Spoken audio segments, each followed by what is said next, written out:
Travel is more than just ticking off countries. It's about the people, the culture, the food, the moments. I'm Pippa Hudson, and on Wonder the World, I invite you to join me every week as we explore destinations both near and far, with the help of fellow adventurers who share their unique travel stories. Listen to my podcast wherever you get them. You're with Clement Manyathela on 702. Let's walk the talk. Streaming on the Prime Media Plus app. DSTV channel 856. 92.7 and 106 FM.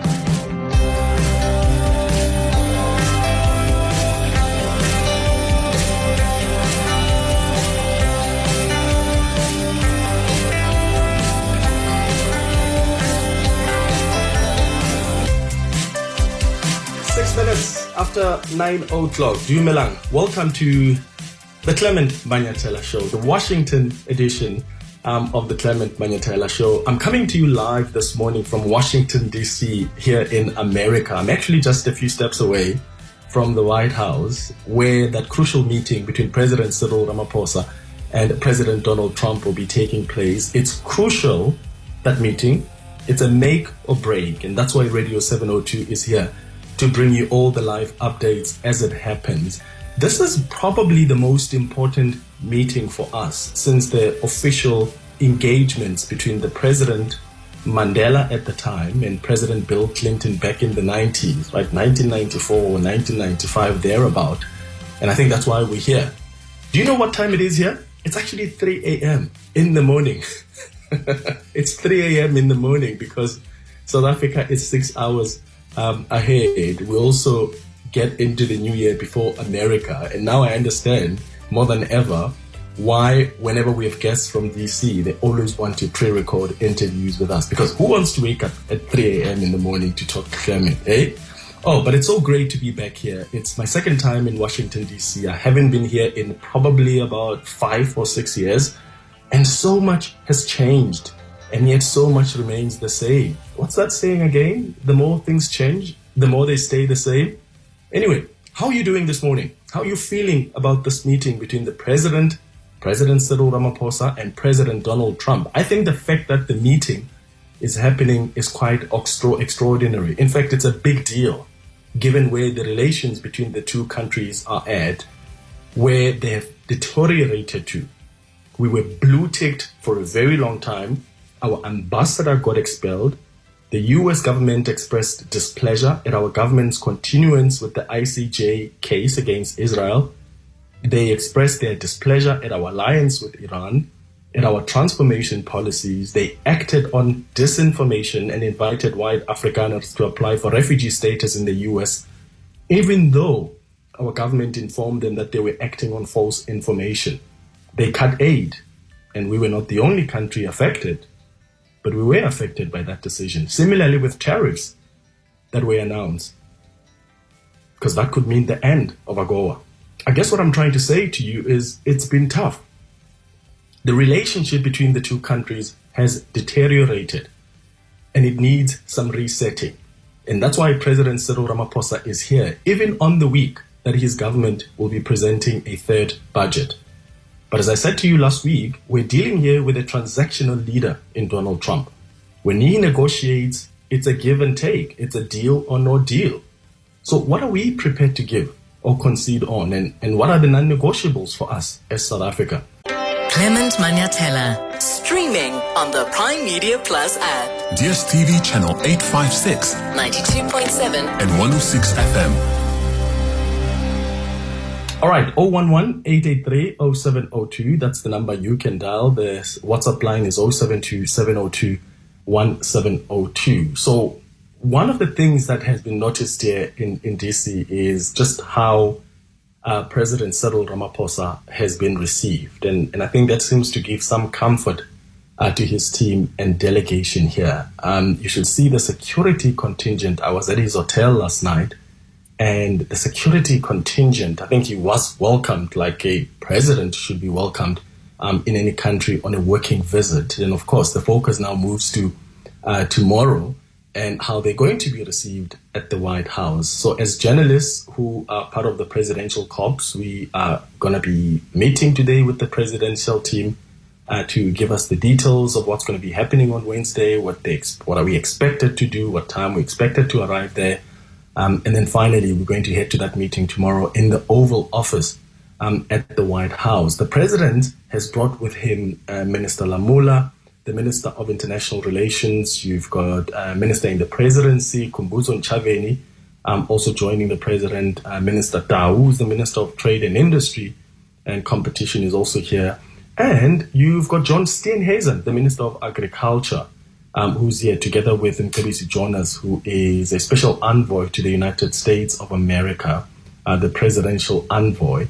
And when I was asking Vincent Magwenya, and you'll hear him more at 10 o'clock, about the decision around this kind of delegation, especially the inclusion, say, of John Steenhuisen. Of course it works. Optics matter. If really the white Afrikaners are being persecuted, here's a Minister of Agriculture who can also dispel that notion, right? Yes, on the one hand, that's a significant, perhaps, angle you can look at on why Steenhuisen is here. But on the other hand, South Africa wants to open U.S. markets to more agricultural goods coming out of South Africa. On agriculture, our country has so much to offer, whether you talk about citrus, wine, grapes, those can be packaged as high quality exports under a preferential access arrangement of sorts. So will John Steenhuisen be able to discuss that? I think agribusiness is an exciting area of opportunity and partnership for U.S. companies.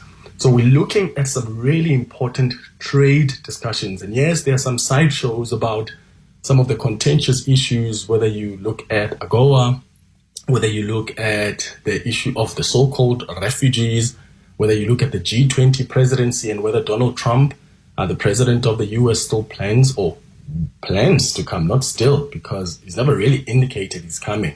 But the expectation was that he would be there at the G20 summit later this year. But is he planning to come? And will the discussions that he's going to have with President Donald Trump this week somehow alleviate some of that pressure and concern, and have him realize that things are now settled, and then he can come to South Africa? That's what we're going to be looking closely to, what this meeting will result in, because it can't just be a talk shop. It can't just be weird promises that are being made, but what are the tangible things that will be decided, and how are those going to affect you and I as South Africans? 15 minutes now after 3 o'clock. After the break, I'm going to go straight to your calls on 011-883-0702. You can send your WhatsApps as well on 072-702-1702. Voice. Your station. Your open line. Walk the talk with Clement Manyathela on 702.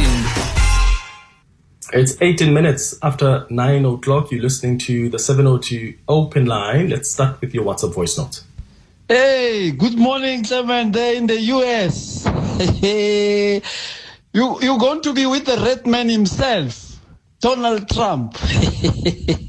I hope you didn't say anything bad about him, because they're going to chase you away, Clement. Be careful. And I wish Clement, Cyril Ramaphosa can be chased away. I so wish. I want them to embarrass him. But please, Clement, seriously so, please ask, when you get a chance, ask Donald Trump if he's still willing to trade with South Africa. Simple as that. So that we can move on. We can't be begging all the time, you guys going to the US and all these things. Just ask him if he's still willing to trade with South Africa. Once and for all. Hey, Clement. Say hello to the red man there. Tell him that Sindile from South Africa says, red man. Good morning, Clement. The team is Andile and Brackentown. I'm wishing my president all of the best in the negotiations with the Trump administration, clearing all the misconceptions that have been created about South Africa and stating the facts, the truth. And on a lighter note, I'll urge you to go as a healthy eater. There's a restaurant in Washington called Fabiano's and Chopped next to the China Station, downtown China Station. Go there, you'll enjoy it. Fabiano's and Chopped. Oh, okay, Vapiano's. All right, I'll let me write that down. I'm gonna go. I'll make some time to go check it out. And, to respond to the first voice note, I wish I could say, hey, Slindile from Johannesburg says hi. But I really think that as South Africans, we also need to be positive about this trip. Whether you like the president or not, whether you've voted for his party or not, whether you support this GNU or not, this is a crucial meeting. This is a crucial meeting because it's got consequences for our bottom line as a country. It's got consequences for the bottom line of the various industries. So trust me, you and I should be praying that that meeting really goes well tomorrow and that the two presidents are able to hear each other. Yes, we know what we're dealing with here, what kind of president we're dealing with, as I said, who's more transactional. Do you have a deal or do you not have a deal? But I'm hopeful that we've got a team here that is prepared, that has done its groundwork, and is able to negotiate and have a conversation with Trump and meet him at the level where if you want any rational thing to come out of that discussion, you meet him at. I'm quite confident of that. And I think all of us should be wishing our president well. There are literally industries that are going to suffer, jobs that are potentially going to be lost if we lose AGOA. And yes, all of us talk about new markets that South Africa can find. That doesn't just happen in 2 weeks. It doesn't happen just in a month. That's a whole entire process, work that needs to be done, hard work, so I may add. So there are going to be consequences to the decisions that are consistently taken by this country that affect us, that affect our people. And we need, like any other country, should we meet that we've had trade relations with, we must be hopeful that things are going to go well. There's something else that I really want us to talk about on the 702 open line this morning. I don't know if you saw this viral video of these young girls who were bullying another learner. My understanding is that there's 7 of them that have now been arrested. They've been charged with assault. They've since been released into the custody of their parents. And there's a conversation that we need to have about bullying. And I don't think we can talk enough about bullying. We've spoken about it before. Every time we see these kind of videos, we want to go back to that conversation. And I think we should. The same way that we do with gender-based violence. For as long as there are more cases that get reported, because there are many other cases that happen that don't get reported, we must take that opportunity to talk about these issues. In fact, we shouldn't be waiting for incidents to happen. And we've spoken about bullying before. If you haven't seen this video, I will post it as well on Twitter. But this is a video of these young girls who are busy slapping this other girl who's sitting on a bed. And I wonder what kind of conversations you are having with your children about bullying. Instantly, I got triggered as soon as I watched that video yesterday. Because I have experienced bullying myself. This is something I've spoken about openly on air. There is somebody who bullied me when I was in primary school.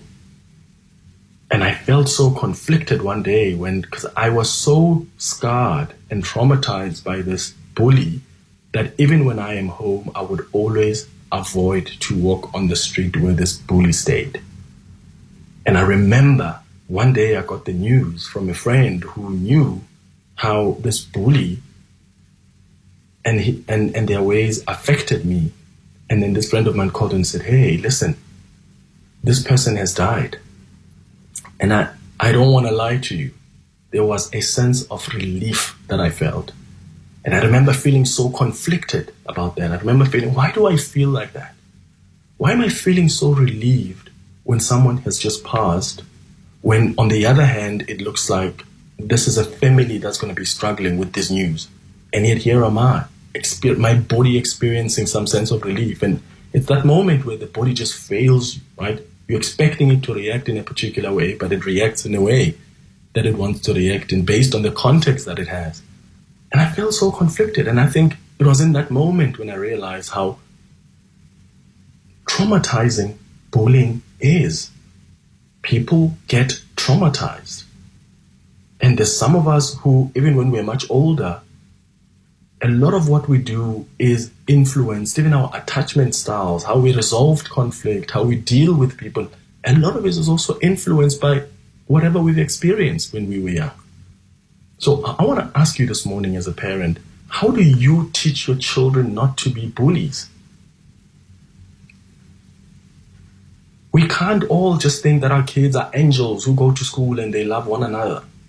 And your kid can be so kind. And I'm sure the parents of these kids who are bullying this young girl, they are probably shocked. They're probably shocked by the behavior of their own children.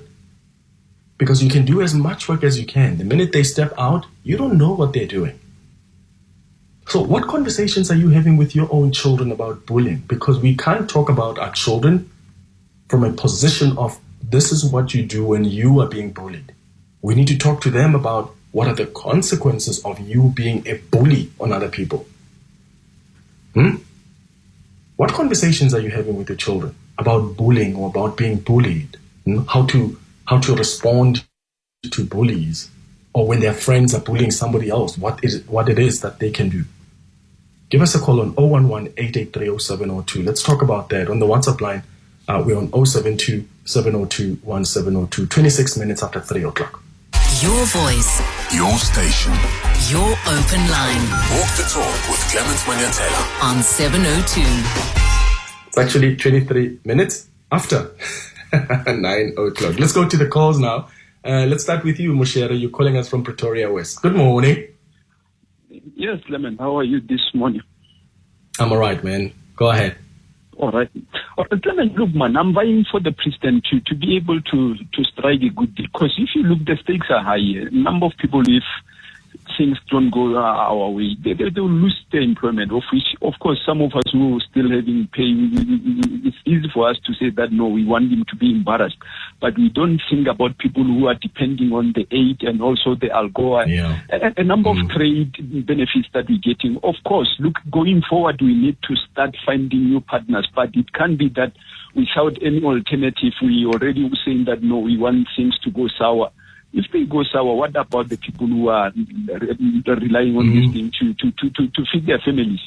Of course, what is disappointing about Donald Luke Clement is him wanting to have a good relationship with China and Russia. The people that he normally doesn't want to have a good relationship. That's for me, that is disappointing, because it can't be that he just wants him to be good friends to China and Russia, and when we have that good relationship with these countries, then he frown upon us. That is not good. We need to come to a stage where everybody's allowed to be a friend with whoever they want to be.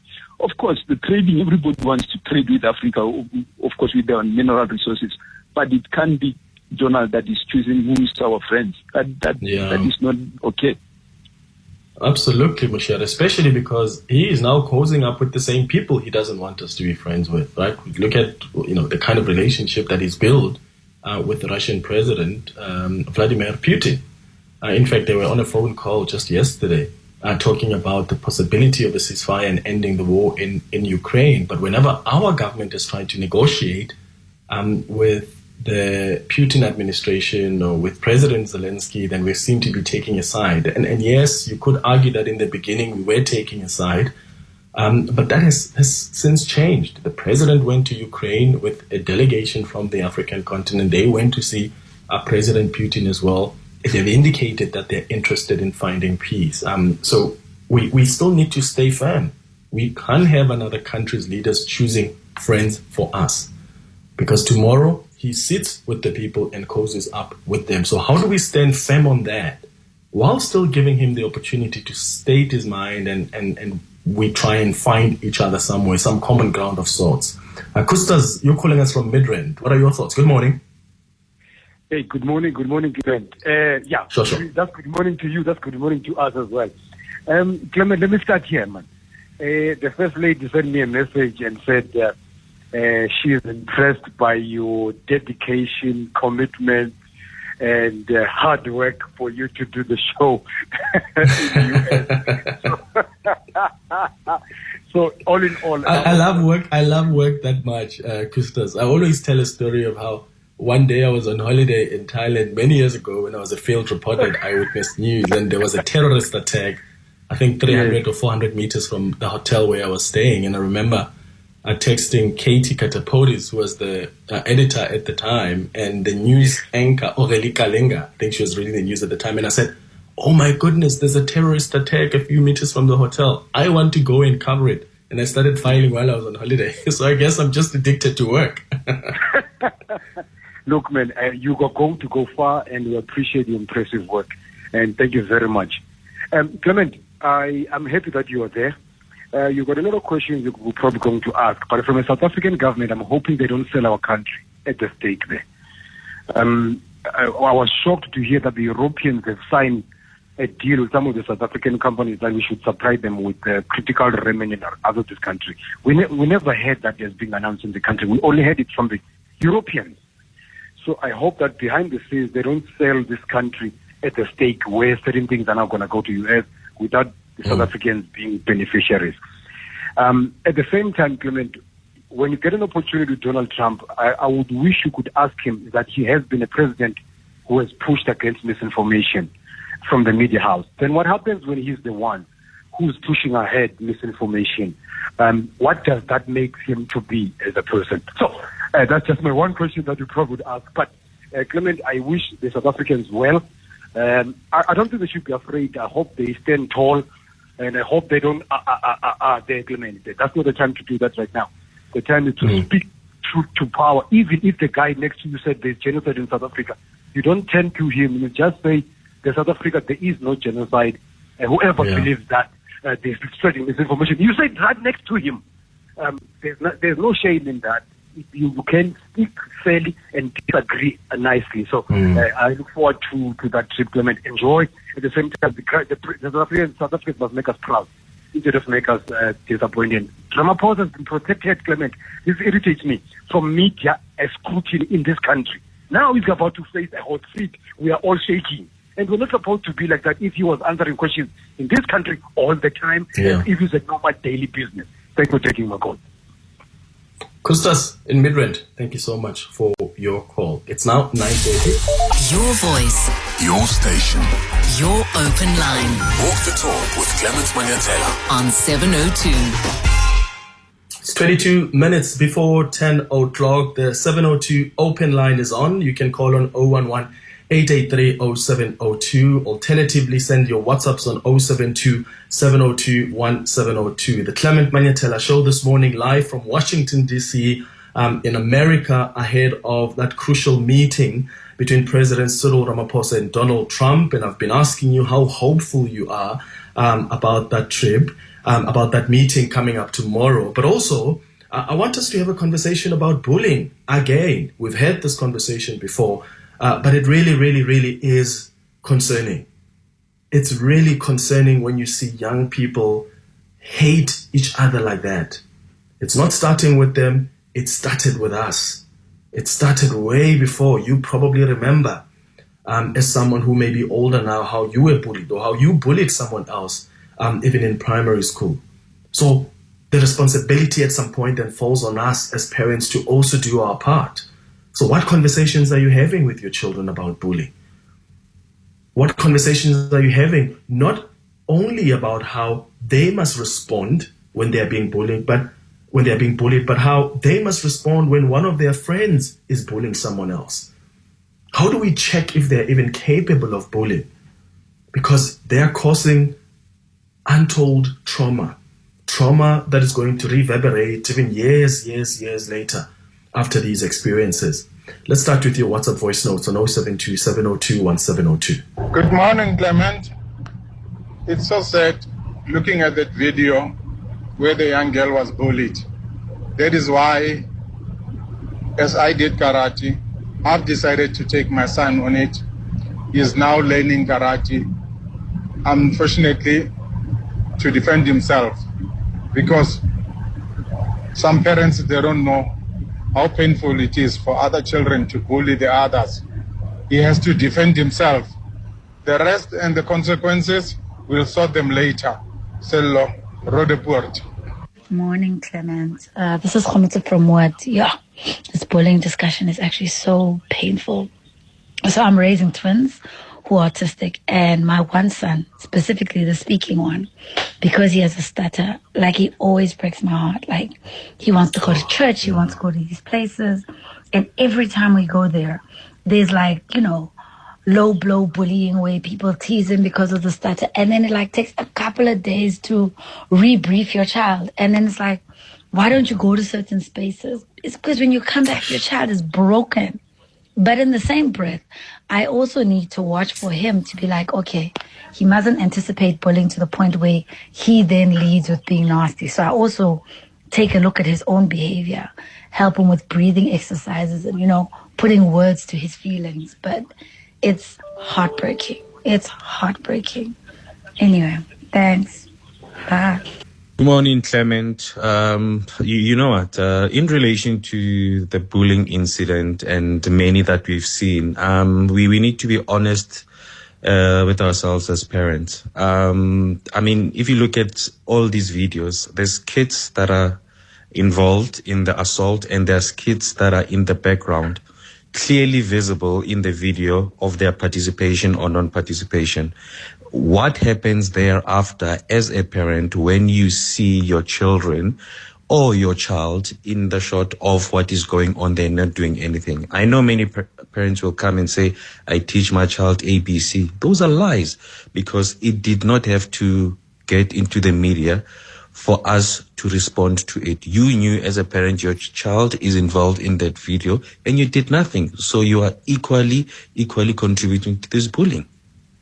And sometimes what's frustrating is when the parents come and want to defend their kids, even when they can see clearly how they're behaving on video, there's enough evidence of that. And that is just so sad, that as a parent, you're unable to be empathetic enough. Because as a parent, you know how troubling that can be on a child. You know how troubling that can be on that child's own parent. So at the very least, you should be able to relate at that level. So it just shocks me sometimes when parents still want to defend. And I wonder, the first voice note that came through, I wonder if you agree with that view as well. Are you at that point where you're teaching your children how to fight back? And what does that mean?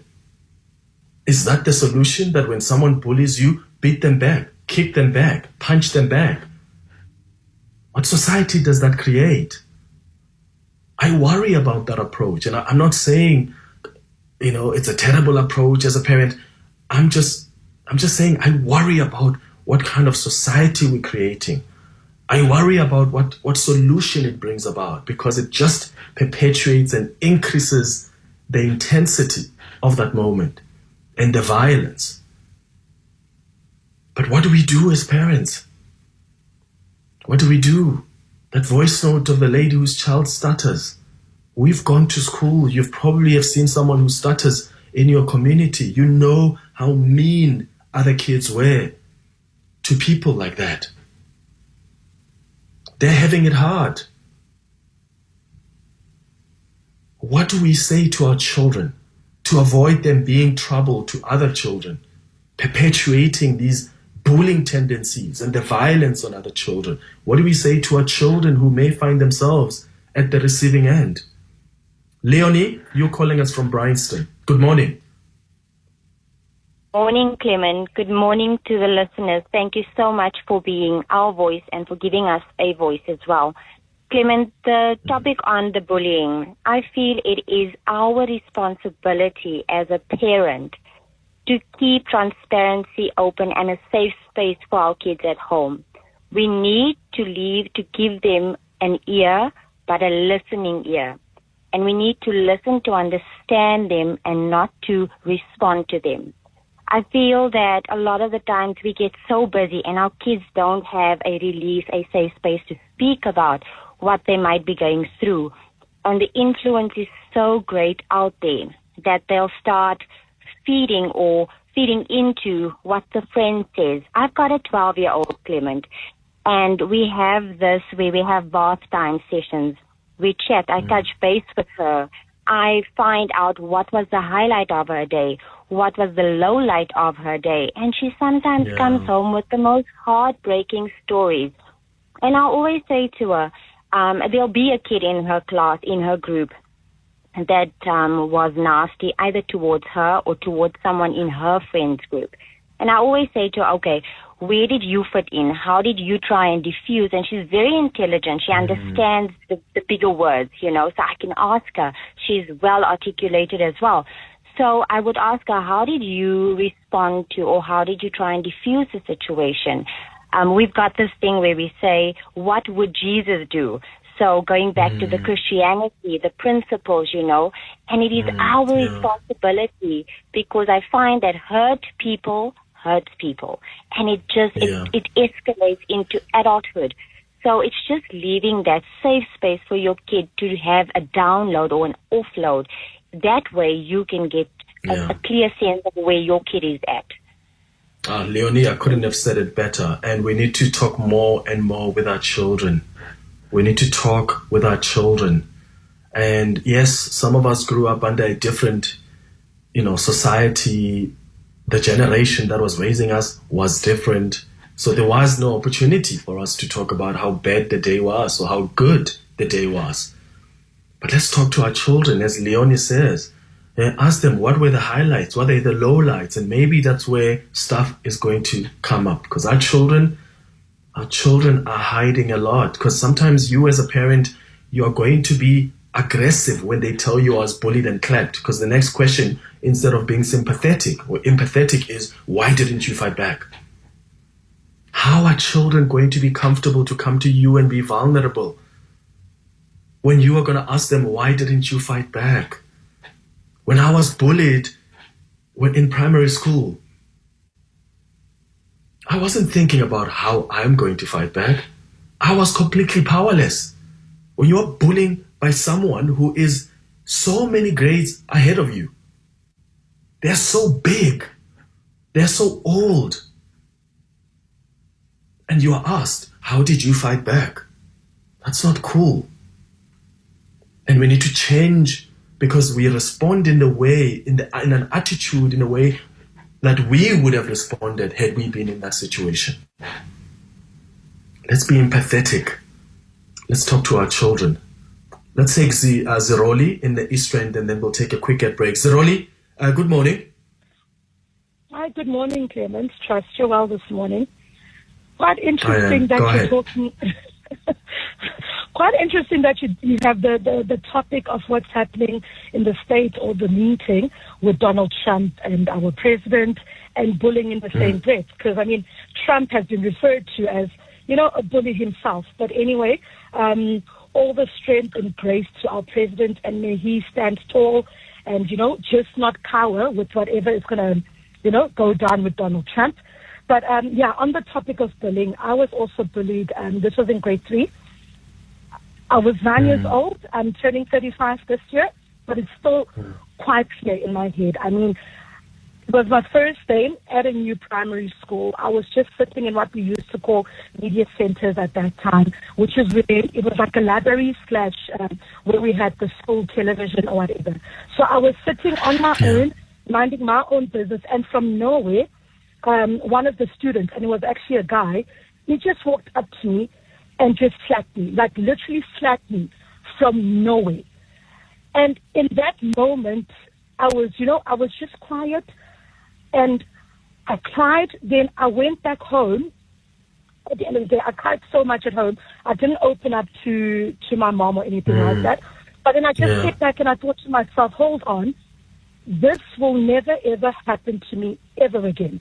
I will never allow such a thing to happen to me ever again. And I've realized, from that moment, I built up this defense mechanism. Whereas up until now, if you look at me the wrong way, or if you talk to me in a certain way, as in if you bully me, let's say at this time of my life, and since that moment, I will stand up for myself. I will fight for myself. I can't tell you how many physical fights I actually got into throughout my school life thereafter. And this was with girls and boys. Why? Because I had built up this defense mechanism to say, if anybody tries to bring me down, I am going to stand up for myself. Now I'm raising, he's going to be turning 3. And I'm going to teach him the same thing, unfortunately. Not to say, go fight or go pick a fight, but be able to stand your ground, stand up for yourself. Don't be a walkover. Because if I think about it, if I had, so sorry, Clement, I'm just thinking about it. If I had just, cowered, or if I just kept quiet, if I didn't build this, enough confidence to be able to stand up for myself, I can only imagine where I would be right now. So I'm the strong personality, and I'm the strong person that I am. Absolutely, and I understand what you say even about that defense mechanism you end up building up. Equally here, myself, we become so defensive. Sometimes you realize that, why am I so defensive? And some of that, if you trace back to what's happened, you can see that it begins there with that bullying. And then your subconscious then wants to protect you. Then the defense mechanism is built up.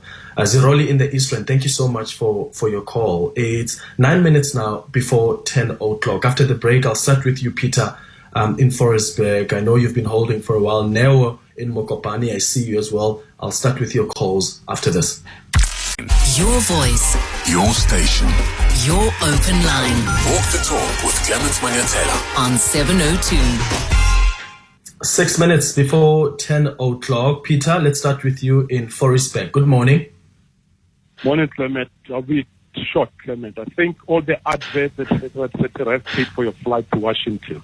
They are unnecessary, Tell me, tomorrow's meeting at the White House, South African time, what are we talking of? What time, Clement? Okay, so from the advanced team and what we're looking at midday this side. So what time is midday this side there? So that is like probably about, because you guys are ahead of us, right? So that's probably around 8 p.m. that side. Okay. Because you guys are 6 hours ahead of time, yeah. Okay. But follow my socials as well, Peter. What I'll do on the 702 accounts on Instagram, on Twitter as well, I'll post as soon as we confirm what time that meeting is going to take place. And the second point, Clement, look, for these guys to meet, there's a lot of behind the scenes footwork that gets done. And I'm just wondering, have they perhaps met with Elon Musk, Clement? So the conversation I had yesterday with some of the president's team that has been here for a while was Elon Musk may join that meeting on Wednesday with Donald Trump and Ramaphosa. So let's wait and see. But from what I heard, there are attempts to have him at that meeting. Yeah. No, we wish them luck. We wish them the very best. Except that the likes of Parks and them, the very same Gauteng, got messed up in front of their noses, Clement. So our guys, with due respect, let the economy be on top of the agenda there. Absolutely. Yeah, Peter, thank you so much for... Thank you, brother. Thank you. Peter in Forestburg, thank you. Let's go to Neo in Mokopane. Neo, good morning. Good morning, Clement. I feel that our politicians, in particular these liberation movements, parties, we seem to be caught up in communism more than anything else. And this country needs investment, and America needs us more than much as we need them. There's close to about 860 companies here, American companies that are operating in South Africa. So from my part, I believe that it's a win-win situation. And for that matter, we need to look forward and where possible, with stringent laws that are sort of in a way, from my point of view, I'm looking at it as I think that they are sort of even discouraging investors to come into the country. We need to look at those laws there, because where we are now, we've got so much unemployment. We cannot eat. The people are not eating. They don't eat your thing with the Russia, the long Russia that we had previously, like the USSR, so to say. And then I've had comrades from Joburg also, talking about the state bank. The government, what does the government have to do with the bank? You can't even run a proper department where people are stealing money left and right and center. And you're talking about a bank. So you should make sure that the current laws are making the investment possible for each and every person that can proceed. If, say, for instance, you are saying that our banks are not giving the black people the finances, then come up with some sort of an incentive whereby if I ask for 100 million, you as a government can put up 60 million as a collateral to show that literally you're talking about it. Not you talking about state bank. Your government should be to enable a proper playing field for companies to come and operate in South Africa. What is now? And that's the role on government, right? Always create a conducive environment for business to thrive. Now, I got you there in Mokopane. Lesego, in Bryanston, you'll be our last caller this morning on the 702 open line. Good morning. What are your thoughts? Good morning, Clement. It's Lesego. I think American politics have never been so interesting, first and second term, but the second term is weird. And what do I mean about that? If you look at the trend, all the world leaders that have been to the White House and had what is called a positive outcome, either, they went there to go kiss the ring, or they gave away some sort of, minerals from their countries, or, there was a deal that favored Trump and not his presidency in particular. So I'm worried that, we may have a positive meeting with Trump, but we need to go back into it at the end and say, what is it that we've let go of? I'm not surprised that if Elon is joining the meeting, we'll see Starlink in the next 2 years operating in South Africa and not being held to the laws of the country. And there's other things as well. So I'm worried about that we're not just going there to give, because this is a man that prides himself in the art of making a deal, whatever deal that the deal that benefits him. Absolutely. Lesego in Bryanston, thank you so much for your thoughts, my brother. It's now a minute before 10 o'clock.